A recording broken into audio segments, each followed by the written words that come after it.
Solidarietà, ambiente, lavoro. Ho incontrato le candidate e i candidati della lista Solidarietà, Ambiente e Lavoro agli sportelli sociali contro gli sfratti e nelle mobilitazioni degli inquilini delle case popolari. Ed io ho partecipato con loro alle manifestazioni in difesa dei posti di lavoro e a sostegno dei diritti sociali e civili. Io invece li ho conosciuti durante le manifestazioni in difesa dell'ambiente e del nostro territorio. Io invece li ho incontrati nelle mobilitazioni a difesa della scuola pubblica e della cultura. E io li ho incontrati nei comitati a favore della sanità pubblica e contro la chiusura dei nostri ospedali.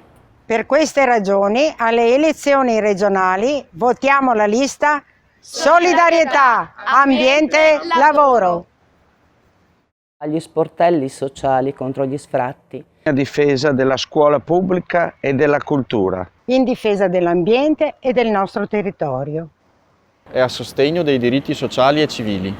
A favore della sanità pubblica. In difesa dell'ambiente e del nostro territorio.